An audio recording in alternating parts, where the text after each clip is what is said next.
자, 두 번째 작품으로 넘어오면 소설가 구보시에일. 참고로 이 작품 역시 아까 선생님이 말씀드렸지만 오늘 보는 작품 중에서 넘어가도 되는 작품이 없다라고 말씀을 드렸던 게 이 작품도 아마 또 내신 대비 때 열심히 봤던 친구들이 있었을 것 같아요.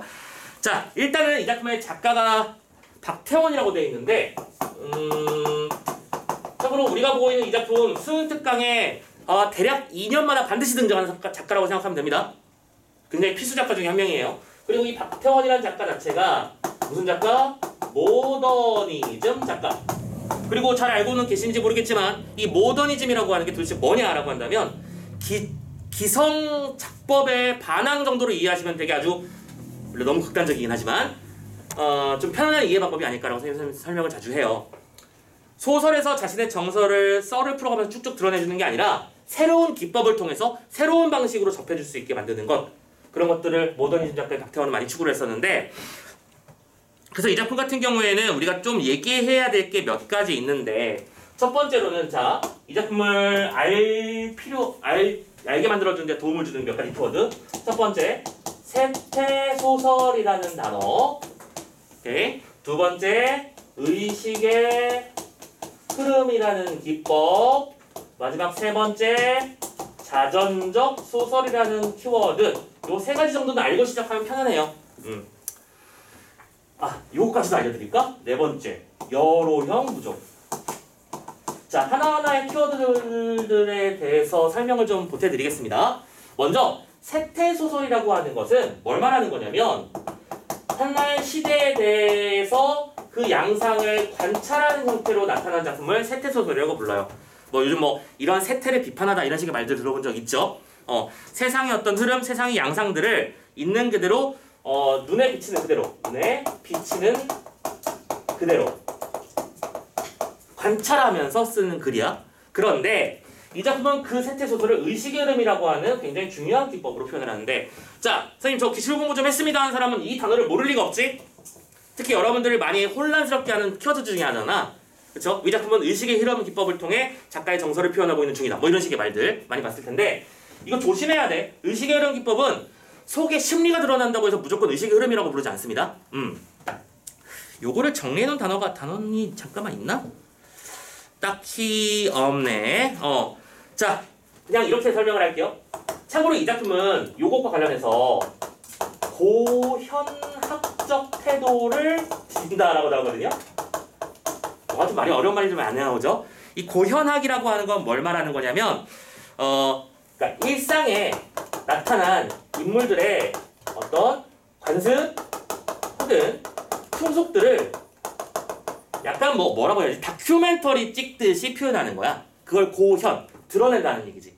오케이? 드러내는 방식으로 관찰을 하면서 거기에 대한 자신의 생각을 말 그대로 흐름대로 쭉 끌고 가버려요. 근데 문제는 이렇게 의식의 흐름 기법이 나오는 순간 작품에 정상적 서사는 존재하지 않게 되는 거야. 의식의 흐름이라는 건 이런 식이거든. 선생님이 지금 수업을 하고 있잖아. 선생님이 수업하면서 머릿속에 항상 계속 뭘 생각하고 있는 거야? 난 다음에 무슨 얘기를 해야 될까? 다음에는 뭐에 대해서 언급해줘야 되지? 다음 순서는 뭐지? 지금 남은 시간이 몇 분이지? 이런 거잖아. 그 생각을 동시에 여기서 드러내버리는 거야. 오케이? 내가 이 생각을 해야지. 45분이니까 앞으로 15분 정도 후에 이 정도를 마무리 짓고 10분 정도 쉬었다가 그 다음 시간에 상담을 좀 해야 돼. 이런 얘기 있잖아. 그런 거. 머릿속에서 있는 이야기들이 쫙쫙 드러나 버리기 때문에, 자, 그러면 독자들의 입장에서는 이 얘기를 뭐 해야 되느냐? 재구성해야 돼. 재구성합니다. 그러니까 이런 식이야. 지금 중간에 등장하는 에피소드 중에 하나 중에 이런 게 있습니다. 일단 나갔다 올게 하면 어머니 하면서 나갑니다. 나갔는데 순간 앞에 있는 사람이랑 부딪힐 뻔해요. 오! 깜짝 놀라면서 부딪혀요. 자, 그러면 이런 상황에서는 부딪힐 뻔했다? 그 다음에 그냥 얘기가 이어지잖아. 근데 이 작품은 부딪힐 뻔했다. 그는 갑자기 자신의 안경 도수를 생각한다. 확실히 내가 눈이 많이 어두워지긴 했지. 근데 지난번에 내가 안경 도수 눈이 몇이라고 했었지? 0.1인가 0.2인가 디옵터였나? 이런 생각을 하면서 쫙 이 사람들은 빠져버려요. 그래서 내가 근데 먹었던 약이 뭐였지? 하면서 이 사람들을 갖다가 정신 딱 차려보면 다음 정서에 와 있어. 어떤 얘기인지 알겠어? 그러면 의식의 흐름은 이렇게 흘러가는 중에서 우리는 이 사람이 왜 이 생각을 했을까? 이걸 따져내야 되겠지?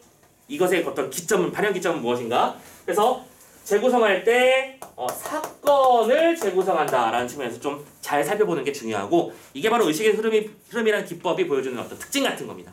사건의 재구성이 필요하다. 됐지? 의식을 말씀드렸고요. 세 번째, 자전적 소설이라고 말씀드렸는데 이 자전이 뭔데요? 자서전이잖아, 그치? 이 작품의 주인공인 어떤 박태원 본인의 이야기를 나름대로 각색한 거라고 생각하면 돼. 참고로 이 작품의 작가가 박태원이고 박태원도 실제로 눈이 나쁜 걸로 잘 알려져 있거든요. 안경도 두꺼운 거 썼고요. 이 작품의 주인공 역시 마찬가지입니다. 그래서 작품 속에 등장하는 이 소설가라는 직업을 가지고 있는 구보씨라는 인물 자체가 누구다? 박태원이다라고 생각하고 접근해주시면 편안함. 됐지? 자, 그리고 마지막으로 여로형 구조 얘기 나왔습니다. 자, 원래 여로형 구조라는 것은 크게 두 가지 방식이 있죠. 이렇게 일자 직선형으로 이어지는 일반 여로형 구조가 있고 반대로 이렇게 돌아오는 이걸 보고 참고로 뭐라고 하죠? 오케이, 원점 회귀형 여로 구조라고 부르죠. 이때 원점 회귀형의 특징은 뭐예요? 출발지로 뭐 한다? 돌아온다 라는 게 특징입니다.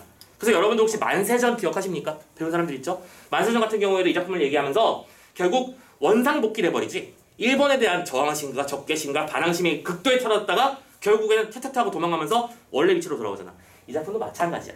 이 작품도 똑같이 원점 회귀형 구조를 채택하고 있습니다. 그래서 딱히 이 결말을 보고 나서 뭐가 결론이 났다 이런 것들은 찾을 수가 없을 거예요. 그냥 일제강점기를 살아가고 있었던 한 지식인에 대한 일상을 살펴봄으로써 그 당시에 세태를 구경하는 것이 목적인 작품 이렇게 이해하시면 되는 거야. 이해됐죠? 자, 그래서 여러형 구조까지 다 설명을 해드렸으니까 선생님 요 얘기를 먼저 해드리고 시작하는 이유는 이 작품 같은 경우에는 이런 식의 뭐랄까 좀 보기 적용형 문제가 나올 가능성이 매우 높은 편이라서 좀 언급을 하고 시작하는 겁니다. 알아두시고요. 자, 일단은 작품의 어떤 패턴이 뭔지를 좀 한번 살펴보도록 합시다. 가볼게요. 자, 구보는 하면서 시작을 하고 있죠. 다시 밖으로 나오며 자기는 어디가 행복을 찾을까 생각한다. 자, 여기서 행복이라는 표현가 나오는데 참고로 이 작품을 전체를 지배하는 중심 생각입니다. 이 구보씨가 어느 날 그 소설의 소재를 찾기 위해서 단장과 노트를 하나 끼고 길을 돌아다니기 시작하면서 이 작품이 시작하거든. 소설의 소재를 찾으려고 이제 사람들을 관찰해야 될 거 아니야. 그치? 어떻게 살아가는 사람들이 있는지. 그러면서 이런저런 생각을 하다가 도대체 인간의 행복은 어디 있는 것인가에 대한 생각에 미쳐. 그러면서 돈이 많으면 행복한 걸까? 사랑하는 사람과 함께 있으면 행복한 걸까? 가족과 함께 즐겁게 살면 그것이 행복한 걸까? 여러 가지 생각을 여러 가지 사람들의 세태를 통해서 발견하게 되거든. 그래서 행복이 어디 있을까 생각하는 게 핵심. 계속 가봅니다. 발 가는 대로 그는 어느 틈엔가 안전지대에 가서 서서 자신의 두 손을 내려다보았다. 한 손에 단장과 한 손에 공책. 자, 단장 무슨 뜻이야? 짧은 지팡이란 뜻이에요. 오케이? 그리고 공책. 요 두 개의 말 밑에 요거를 써주시면 돼요. 요게 고연학적인 겁니다. 오케이? 세태를 지팡이를 한다는 집었다는 얘기는 뭐예요? 여정을 걷는다는 상징입니다. 맞죠? 공책을 들었다는 얘기는 뭐예요? 기록한다는 뜻이죠. 길을 걸으며 기록하는 거야. 뭐를? 당시의 세태를요. 이렇게 판단하는 걸 뭐라고 한다? 고연학적이라고 부른다. 알아두시고 이 문제 뭐 예를 들어 연계 문제 풀고 막 사설 문제 푸는데 고연학 얘기가 나왔다고 낯설어하지 말고 두려워하지 마시고요. 별 얘기 아니죠 생각해보면. 그치? 자, 그냥 반대로 받아들이세요. 그래서 공책. 물론 9번은 거기에서 행복을 찾을 수는 없다. 그치? 그러니까 내가 세태를 관찰한다고 해서 내가 행복을 느끼는 건 아니야. 됐지? 이건 나 아니라고 생각했고. 전차가 왔다. 사람들은 내리고 탔고 멍하니 서 있었고 그러나 자기와 더불어 그곳에 있던 온갖 사람들이 저차에 오른다고 보았을 때 그는 저 혼자 그곳에 남아있는 것에 외로움과 애달픔을 맛보고 그래서 움직이는 전차에 뛰어 오릅니다. 그러면서 다음에 전차 안에서라고 하는 얘기가 나와 있죠. 자, 전차 안에서 이렇게 지금 작품에 소제목을 사용했죠.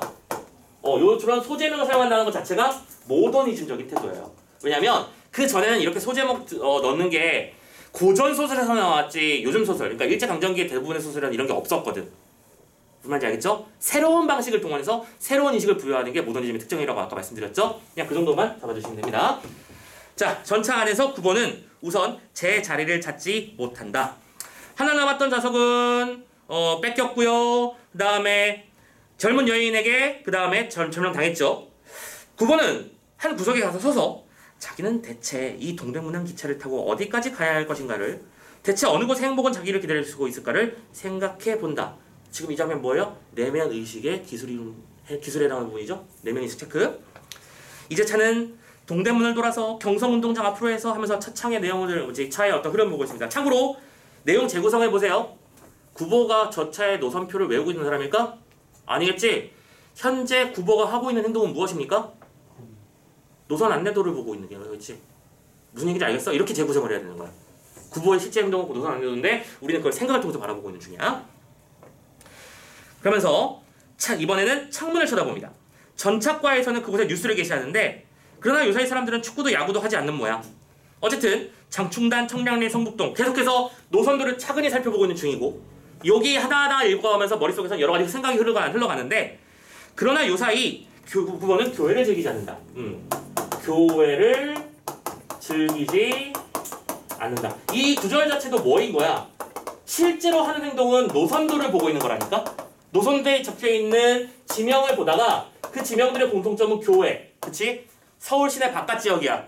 그러다 보니까 나는 여기가 좋지 않아 라고 생각하는 그런 생각으로 이어지고 있는 거겠지. 그럼 잘 따라오세요. 그곳에는 하여튼 자연도 있고 한적도 있고 또 뭐도 있다? 고독도 있다고 생각을 해. 그리고 요사이 고독을 구보는 두려워합니다. 일찍이 그는 고독을 사랑한 일이 있었어. 그러나 고독을 사랑한다는 것은 그의 신경의 바른 표현이 못 될 거야. 그는 결코 고독을 사랑하지 않았는지도 모른다. 아니 도리어 그는 그것을 그지없이 무서워하였는지도 모른다. 그는 고독과 힘을 겨루어 결코 그것을 이겨내지 못했다. 그때 구보는 차라리 고독에게 몸을 더 맡겨버리고 그리고 스스로 자기는 고독을 사랑하고 있는 것이라고 꾸며왔을 일인지도 모를 일이다 라고 말하는데 지금 전부 다 무슨 얘기하는 거야? 고독에 대해서 성찰하고 있는 중이지. 내가 한때 나는 고독을 사랑하는 남자야 하면서 그치? 뭔가 여유로운 느낌 책 하나 끼고 그치 나무 밑에 앉아서 이렇게 읽고 있는 거 해본 적은 있어. 근데 막상 해보니까 그 고독이 너무 즐겁고 행복하고 그런 것들은 들어온 것들과는 거리가 멀다는 걸 나는 알았다는 거야. 오케이? 그리고 이 생각이 왜 촉발된 거야? 내 눈은 노선도를 바라보고 있었고 내 뇌를 현재 지배하고 있는 생각은 행복은 어디에 있는가였으니까 이 교회 지방에서는 과연 행복을 찾을 수 있을까? 아닌 것 같아. 이런 식으로 흘러가는 거지 지금. 됐죠? 이런 구성을 읽어내셔야 됩니다. 우리가 누차 말씀드리지만 다른 장면 읽게 될 거예요. 그치? 시동에서는. 그러면 이런 장면들이 나오더라도 이 기본적인 어떤 작법의 흐름이랑 글의 어떤 전개 방식 이런 것들이 어떤 건지를 꼭 잘 알아두셔야 돼요. 계속 체크합니다. 자, 표 찍읍쇼! 차장이 그 앞으로 왔어. 이렇게 생각이 한 챕터가 끝난 거야. 그러면서 갑자기 새로운 사건이 전개되지. 뭐예요? 차장이 와서 표를 끊으래요. 아, 버스인데 전차인데 뭔 소리냐고요? 옛날에는 전차 안에 운전수가 있고 그다음에 그 검표원이 있었어요. 다. 그래서 옛날에 버스에도 그게 있었단다. 그 옛날 드라마나 옛날 개그 프로그램 보면 이게 버스 앞에 통통 치면서 오라이 하는 아가씨들이 있거든. 그러니까 만원 버스 이런 데서 같이 그냥 매달려 있어요. 참고로 그분들 그 언니들 장난 아니야. 옛날에는 버스가 막 만원 버스 정도가 아니고 사람들이 막 압축돼서 탔거든. 그러면 거기에서 어떻게 하냐면 이 검표원들은 버스 뒷문 있지. 뒷문이 열고 달리는 거야 그냥. 뒷문 열고 그 옆에 봉 있잖아. 봉을 매달고 그렇게 한 발만 걸치고 오라이 하면서 그냥 가요. 이러고 가요. 사람이 많아서 발 디딜 데가 없는 거야. 그리고 나서 사람이 내릴 때 이 사람은 몇 정거장 왔으니까 얼마 주세요. 이렇게 돈을 받는 거지. 옛날엔 그랬었어. 아무튼 자 차장이 그 앞으로 왔습니다. 9번은 단장은 왼팔에 걸고요. 지팡이는 걸고 자 바지 주머니에 손을 넣었는데 그가 다섯잎의 동전을 곤란해왔을 때 차가 종묘 앞에 섰고 차장은 다시 제자리로 돌아갔습니다. 이거는 실제로 겪었던 사건이야. 근데 당연히 이 사건에서도 표를 찍으라고 해서 내가 뭘 했지? 동전을 꺼냈지. 근데 그 동전으로부터 또 생각이 촉발되기 시작하는 거야. 흐름 보자. 구문은 눈을 떨어뜨려 손바닥 위에 다섯잎 동전을 본다. 그것들은 공교롭게 모두가 뒤집혀 있었어. 웬일이야? 딱 펼쳤는데 다 뒤에 있는 숫자 나와 있는 페이지 쪽 있잖아. 그걸로 돼 있다는 얘기지. 희한하네 하는 생각합니다. 대정 12년, 11년, 11년, 8년, 12년, 대정 54년. 전부 다 대정이라고 하는 게 뭐냐면 일본의 연호입니다. 일제강점기라는 증거죠. 자, 구본은 그 숫자에서 어떤 한 개의 의미를 찾아내려 들었다. 여러분들도 그런 거 뜬금없이 해본 적 있지 않나요? 요즘엔 동전의 시대는 아니지만 선생님은 어렸을 때 이런 거 해본 적 있는데 왜 버스나 이런 것들이 지나갈 때 옆에 가로수나 가로등이 드문드문 있으면 그 가로등에 팍 잡아서 딱 이렇게 밟는 이렇게 뻘짓거리 나만 했구나. 버스가 지나가고 있으면 바깥에 가로등이나 내가 뭐냐 특정 같은 사인 같은 게 있으면 그냥 거기 가서 쓸데없이 발 한번 불러보는 거야. 쓸데없는 생각하면서 딱 그러고 있는 거랑 똑같은 거야. 의미 없는 행동. 의미 찾으려고 하지 마. 자, 그래서 뭐라고 돼 있어? 그러나 그것은 부질없는 일이었고 서로 그것이 무슨 의미를 가지고 있었다고 하더라도 그것은 적어도 행복은 아니었을 거야. 뭐 하는 거지? 계속해서 행복이란 무엇인가 생각하는 거야. 동전에서는 행복이 있을까? 그것도 아닌 것 같아. 그죠? 교회에도 행복이 있을까? 그것도 아닌 것 같아. 돌아다니면서 행복은 어디 있는 거야? 여기 숨었나? 여기 있나? 이러고 있는 겁니다 지금. 자 그런 느낌으로 가주시고요. 자 중략 다음에 참고로 이 장면은 우리가 자주 보는 장면은 솔직히 아니거든요. 참고로 원래 여기서 여러분들이 아마 익숙한 장면은 그 전차에서 여자 만난 장면. 그치? 원래 소개팅 했었는데 심지어 그 여자도 날 좋아했어. 나도 그 여자가 싫지 않았어. 근데 이 주인공 구보씨의 중심적 특징이 뭐냐면 엄청나게 우유부단해. 그리고 쓸데없이 생각만 너무 많아. 그냥 많은 정도가 아니라 너무 많아. 그래서 이렇게 생각하는 거지. 내가 그녀 정도면 마음에 성을 차지 않는 건 아닌데 내가 함부로 애프터 신청하고 그러면 상대방이 여자 쪽에서 부담을 느끼지 않을까라고 생각해서 일부러 아무것도 안 해요. 근데 오히려 반대로 그 여자 쪽에서 후 애프터 혹시 안 올 거냐고 막 계속 연락이 와. 그러면 어머니도 참고로 이 구보의 어머니도 야야 잘 됐다면서 연락 좀 해봐라고 하는데 어머니 그런 건 실례입니다 하면서 그냥 안 해버려요. 오케이? 그러다가 흐지부지 돼서 그냥 이제 그냥 별개의 사람이 돼버린 거야. 그리고 그녀를 이 전차에서 만나게 되죠. 그러면서 저렇게 아름다운 아가씨와 한평생 살고 결혼한다는 것에서 우리는 행복을 찾을 수 있을까? 또 그 생각에 빠져들고. 근데 딱히 생각해보니까 또 그건 아닌 것 같고. 이런 장면들이 있어요. 자, 그건 넘어가고. 자, 조금 다른 장면을 보도록 합시다. 자, 조그만 한 개의 기쁨을 찾아 구보는 남대문을 안에서 밖으로 나가보기로 했습니다. 그러나 그곳에는 불어듣는 바람도 없이 양옆에서 뭉숭그러고 앉아있는 서너 명의 지객군의 그 모양이 참 매가 없다. 지금 뭐 하는 거죠? 남대문의 근처의 풍경을 무슨적으로 고연합적으로 드러내고 있는 중이죠. 이렇게 하는 걸 뭐라고 한다니까? 세태소설로서의 특징이라고 한다고 했었지? 일제강점기 남대문 근처의 풍경, 지객분들이 오가고 대부분 한적했음 이런 거 있잖아. 그쵸?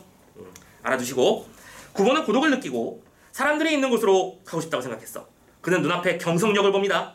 그곳에는 마땅히 인생이 있겠지. 또 서울의 호흡과 감정도 있겠지. 도회 소설가는 모름지기 이 도의 항구와 친해야 된다. 그쵸? 나는 서울 사는 소설가니까 무릇 소설의 서울의 느낌이 살아있어야 된다고 생각한 거죠.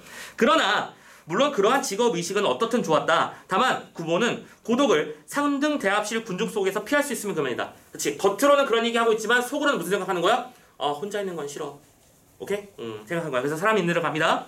그러나 오히려 고독은 그곳에 있었다. 구보가 한 옆에 끼어야 앉을 수도 없겠으리 사람들은 그곳에 빽빽하게 모여있어도 그들의 누구에게서도 이 본래 인간의 온정을 찾을 수는 없었어.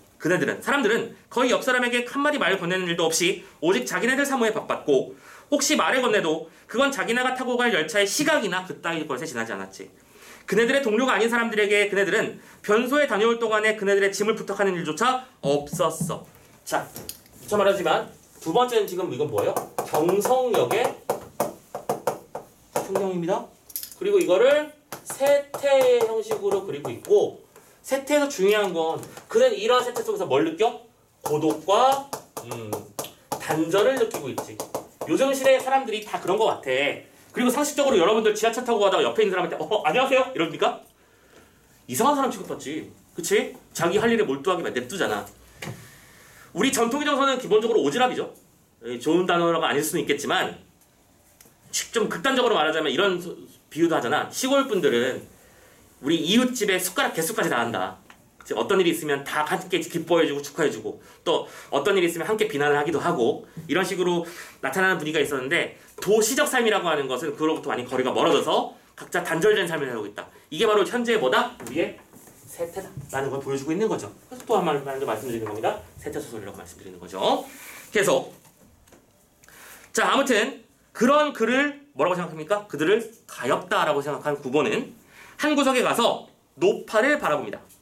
그는 네 집에 드난을 살다가 그러니까 참고로 뭐냐면 그러니까 뭐랄까 좀 파출부의 삶이라고 생각하면 돼. 드난을 살다가 이제 너 늙고 세련한 몸을 이끌어 결코 넉넉하지 못한 어느 시골 딸네 집이라도 찾아가지 모른다. 이거 사실입니까? 거짓입니까? 모르는 거죠. 사실도 아니고 거짓도 아니거든. 왜? 이거는 구보의 생각이니까요. 그죠? 그럴 것 같다라는 생각을 하고 있는 거야. 이런 부분도 일치불일치 형태로 나오면 참 골 때리는 게 많겠죠? 사실과 관찰과 생각을 구분하라. 그럼 이게 바로 작품의 독해가 똑바로 이루어지는지 판단하는 대표적인 방법이 될 거고 소설가 구보 씨의 일은 이 문제가 상당히 생각보다 어려울 가능성이 높아요. 구분 잘 해놓으세요. 한 글자 한 글자 잘 끊어 읽으십니다. 자 계속 이미 굳어버린 그의 안면 근육은 어떤 다양한 일에도 퍼질 턱이 없고 이렇고 저렇고 자 또 노파 옆에 앉은 중년의 시골 신사는 아마 조그만 백화점을 경영하고 있을 거고 주단 포목도 있고 일용 잡화도 있고 약품도 갖춰 있을 게다. 또 말씀드립니다. 이거 사실이다 거짓이다? 둘 다 아니다. 상상의 나래를 펼치고 있는 중입니다. 알겠죠? 조심하세요. 그리고 지금 뭐 하고 있습니까? 9번은 이 경성역에 앉아있는 인물에 대해서 혼자 상상으로 짐작을 하고 있는 겁니다. 자신의 상상의 나래를 펼치고 있는 중이죠. 핵심은 뭐다? 그것은 사실은 아니다라는 거 조심해 주시고. 자, 그러면서 이제 그 옆에 놓인 물품을 들고 자연스럽게 차에 오르겠지. 서울에서 물건 구해다가 이제 시골에 파는 아저씨인 거라고 생각하는 거야. 그리고 그거를 야 이거 이번에 서울에서 구해온 거야 하면서 갖다 팔겠지라고 생각한 거죠. 9번은 그 시골 신사가 노파와 사이에 되도록 간격을 가지려 노력하는 것을 바라보고 그리고 그를 업신여깁니다. 뭐예요? 옆에 있는 노파는 정말 가지건 없는, 그치? 하류 인생을 살고 있는 듯한 느낌이고 이 중년 신사는 그래도 나름대로 재력 있는 사람일 거야. 그러니까 이 재력 있는 사람이 옆에 있는 사람에 붙어 있는 게 아니라 어떻게든 좀 꺼려하는 느낌을 받고 있다라는 거죠. 이게 뭐예요? 그가 관찰한 세태입니다. 오케이? 그래서 만약 그에게 얕은 지혜와 또 약간의 용기를 주면 아마 그는 3등 차권을 주머니 속에 간수하고 1, 2등 대합실에 오만하게 자리 잡고 있을 거야. 무슨 소리야? 이 칸에 앉아있으면 하류층이랑 만나게 되니까 나는 비즈니스 말고, 그치? 아니, 에코형 승객 말고 비즈니스나, 그치? 퍼스트 클래스를 타겠다 이거죠. 그 사람이 돈이 있다면. 그치? 근데 그럴 리는 없다라고 또 생각을 하는 거고. 그러면서 문득 9번은 그의 얼굴에서 부종을 발견하고, 자, 이건 뭐예요? 사실입니다. 사실이죠?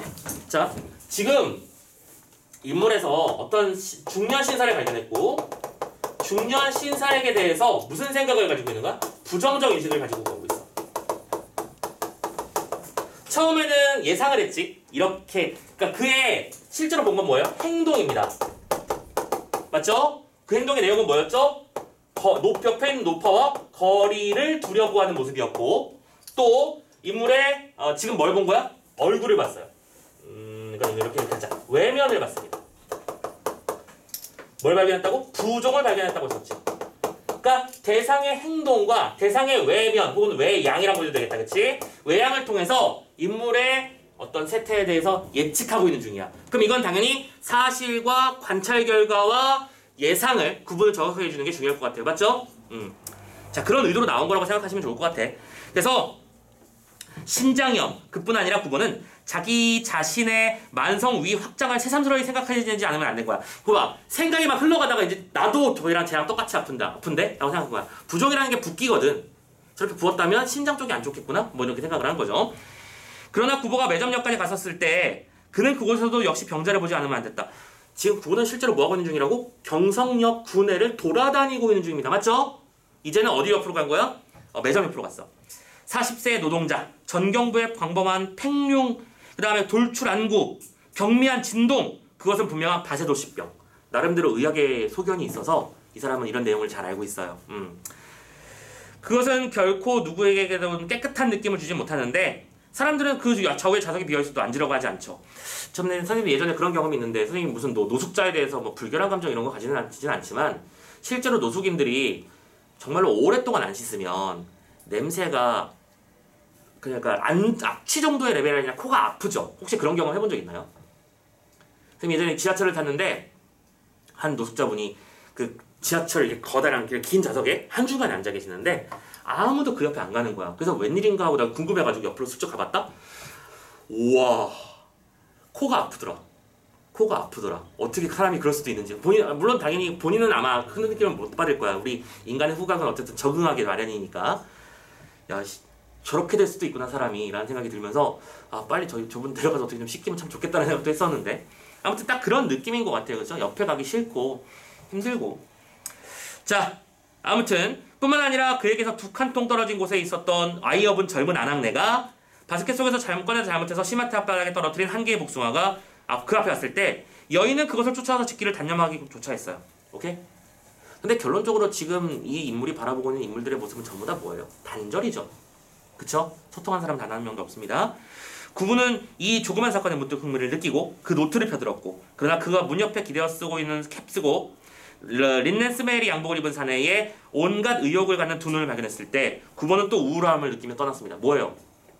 내가 갑자기 펜을 들고 뭔가 기록하려고 하니까 옆에 있는 사람이 저 사람 혹시 뭐 스파이나 그런 거 아니야? 라고 생각하면서 의심의 눈초리를 보낸 거고 나는 그 눈초리를 반다고 생각하니까 또 아이씨 왜 그래? 하면서 또 딴 데로 가는 거죠. 참고로 그래서 이런 부분을 보고 우리는 이 구보가 이중적 태도를 가지고 있다라고 불러요. 자, 구보의 생각 속에서는 사람들이 소통이 단절되는 것을 굉장히 부정적으로 바라보고 있었죠. 맞나요? 근데 구보가 방금 어떤 행동을 했죠? 자, 옆에 아무도 안 가려는 사람은 나는 일부러 한 번 혹시 가봤다. 아니지? 심지어 나에게 불편한 시선을 보내는 느낌을 받자마자 바로 자리를 떠버렸죠. 자신의 실제 행동은 역시 그들과 다를 바가 없다는 거예요. 그래서 우리는 이 구보의 행동을 이중적이라고 부르는 거고, 그래서 이런 이중적 시선이라고 하는 게 기본적으로 이 작품의 구보의 어떤 인식이고, 이 이중적 시선을 본인 스스로도 잘 알고 있어. 오케이? 그런 것들을 받아들이고 알고 있는 것이 중요한 것이다 라고 생각하면 되는 거고요. 자, 우리는 일단 지문은 여기까지만 보는데 작품은 참고로 이런 식으로 계속해서 뭘 따라 흘러간다? 여로를 따라 계속 이동해가면서 흘러갈 거야. 그러면 자, 내가 새롭게 만나는 구보의 어떤 장면들은 어떻게 될 거야? 특정한 장소에 도착할 것이고, 오케이? 특정한 관찰 대상을 만날 것이고, 그 관찰 대상에 대해서 생각과 태도를 드러내겠지. 오케이? 요거를 하나의 에피소드로 친다면 이 에피소드가 계속해서 반복되다가 결국엔 어디로 돌아오면서 귀가 집으로 돌아오면서 끝나는 거야. 그래서 우리는 이 작품을 서사적 구성이 존재하지 않는다라고도 불러요. 서사라고 하는 건 스토리잖아, 그치? 누가 어디에 나가서 무슨 갈등을 겪고 어떻게 싸워 이기고 혹은 싸워서 패배하고 그렇게 해서 뭐 어떤 결말까지 가고 이런 건데 이 작품은 그냥 돌아다니면서 관찰하다 끝나버려요. 아시겠죠? 그래서 이렇게 정리하자. 인과적인 연결성이 존재하지 않는 게 이 작품의 기본적인 특성이다. 앞에 있는 사건과 뒤에 있는 사건에 어떤 연관관계는 1도 없어. 계속해서 머릿속이야. 그리고 또 이 얘기는 앞에서 말씀드렸지만 의식의 흐름이랑 세트랑 여러 구조랑 다 연결되는 단어들이 되는 거지. 그렇죠? 자, 이런 키워드들 좀 쭉 알아두셨으면 좋겠고요.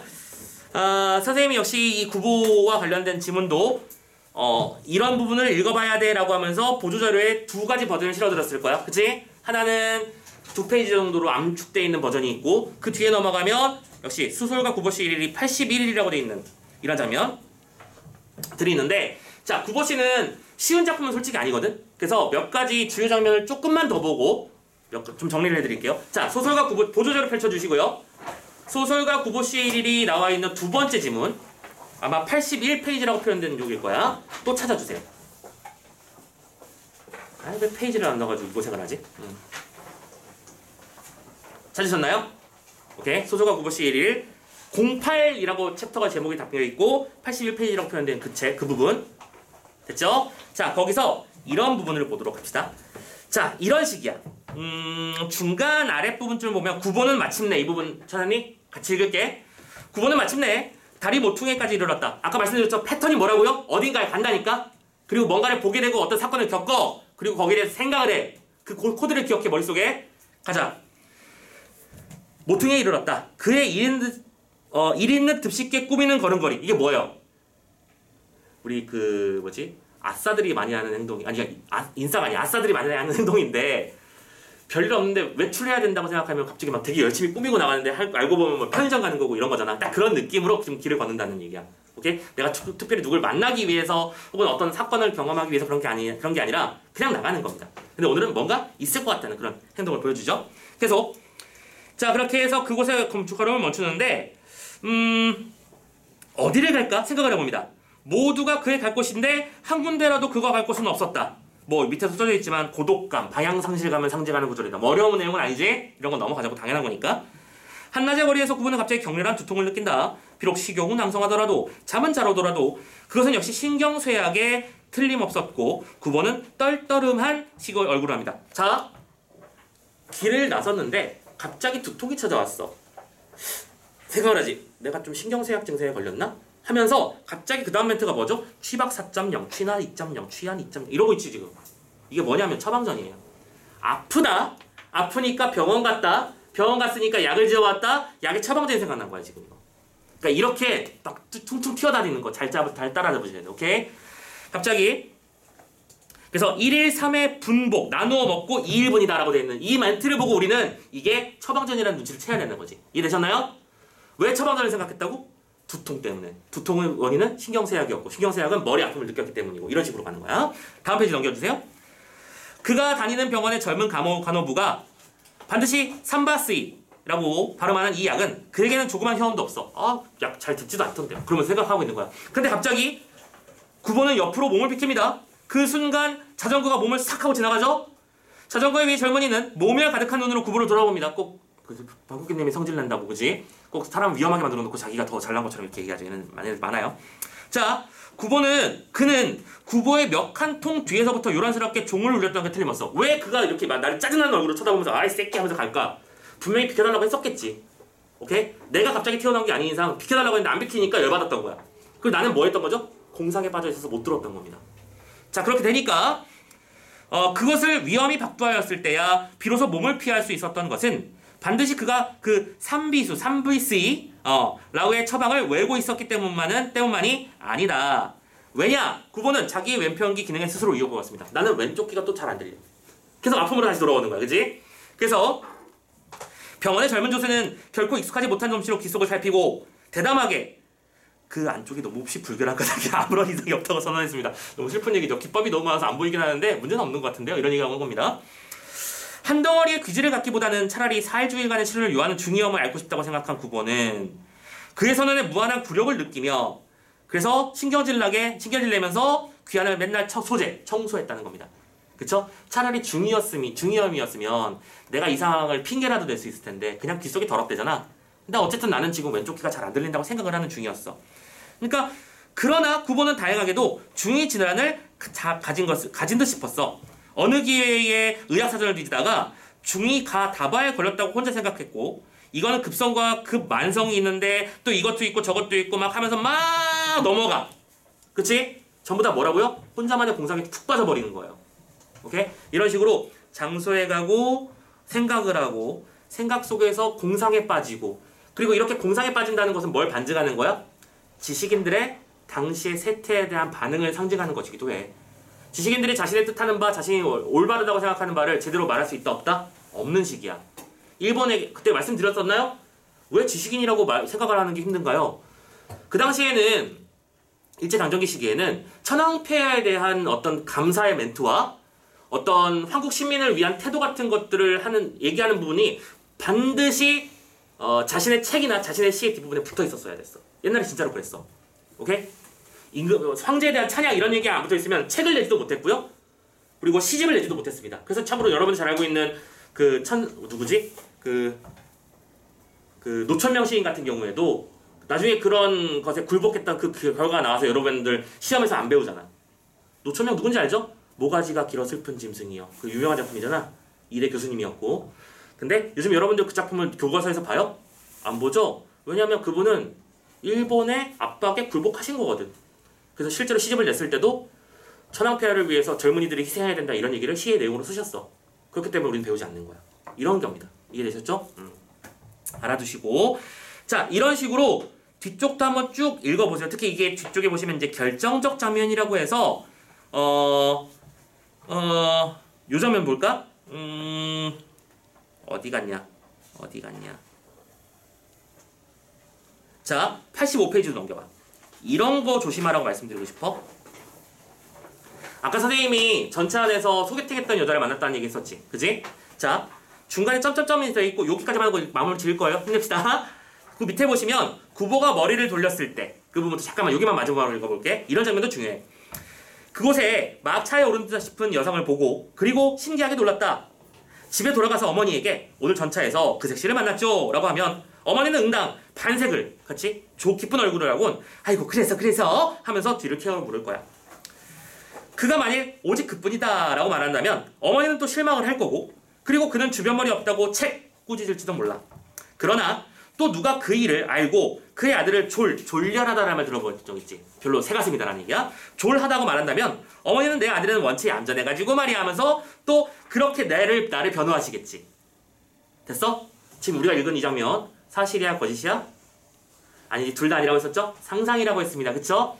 내가 만약에 집에 돌아가면 이런 일을 겪게 되겠지라고 상상한 거지 실제로 있는 사건은 아니라는 거야. 근데 이런 장면들은 너희가 지문을 빠르게 속도감 있게 읽는 와중에서 시간의 압박 속에서 푸는 과정에서는 분명히 실수할 가능성이 매우 높은 장면들이라는 거. 이거 조심해달라고 선생님이 계속 강렬하게 부탁하는 겁니다. 아시겠죠?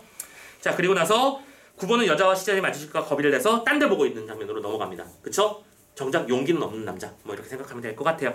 자 이렇게 몇 가지 장면들을 보았고 워낙 해야 될 말이 많은 장면들이 많은데 이것만 붙들고 있을 수가 없으니까 우리가 일단 넘어가도록 하고 지금 알려드린 이 교재의 이 보조자료에서 결정적 장면이라고 적혀있는 부분은 꼭 한번 독해를 해주세요. 아시겠죠? 그리고 아까 말씀드렸던 대로 뭘 구분해가면서 사실과 그지? 자신의 의식을 구분해가면서 읽는 거를 의도적으로 연습해 주시길 바랍니다.